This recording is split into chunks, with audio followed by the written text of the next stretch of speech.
Kirui, KTN News. The Azimio la Umoja One Kenya coalition has today held its parliamentary group meeting in Nairobi to strategize ahead of the new bipartisan talks that are set to start soon.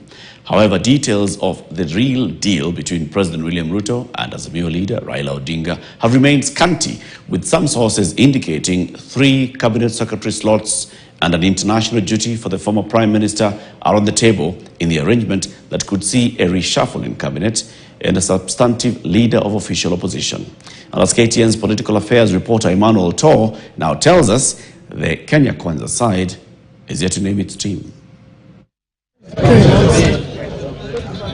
In a bid to marshal his troops and put his house in order ahead of the talks with the Kenya Kwanza administration, Azimio la Umoja One Kenya leader Raila Odinga Tuesday chaired an Azimio parliamentary group meeting at the Jaramogi Oginga Odinga Foundation to brief the members and set the stage for the talks, which the coalition wanted to have kicked off today. In a statement sent to newsrooms, Azimio reiterated their commitment to the new talks, promising to support the Kalonzo Musyoka-led team to negotiate on behalf of the coalition in the 10-member committee.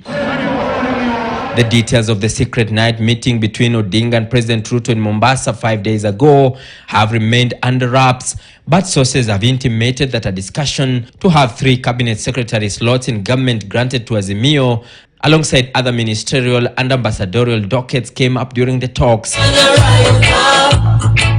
Reports have also indicated that Wiper leader Kalonzo Musyoka could be considered for the official leader of the opposition, while the Azimio principal Raila Odinga possibly going back to the African Union for a high-level job.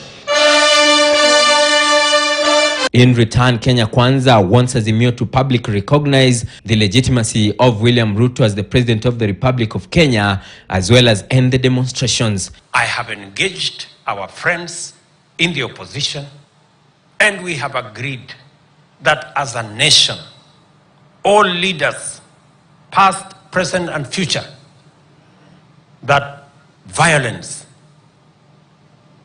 destruction of life, destruction of property, destruction of public property will not be in the equation of the politics of Kenya, in the governance of Kenya. Sources have also intimated of some disquiet in the opposition party after a section of Mount Kenya leaders in Azimio felt left out of the 5-member Azimio talks team.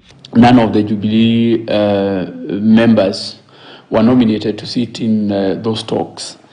And it's not the first time, because even when there was the bipartisan talks, even when there were more members, there were 7 members, Jubilee was not given a slot. And I remember we petitioned, and the good thing is that we were hard on the Kenya Kwanza side, and the Kenya Kwanza side magnanimously gave us a slot, which was blatantly rejected by the Azimio side. Azimio is represented by Wiper leader Kalonzo Musyoka, DAP Kenya leader Eugene Wamalwa, the minority leader in the National Assembly Opiyo Wandayi, Nyamira Senator Okongo Omogeni, and Malindi legislator Amina Mnyazi. Kenya Kwanza is expected to name its 5-member squad to the talks soon, as the back and forth on the inclusion of the issue of the high cost of living to the issues of dialogue continue.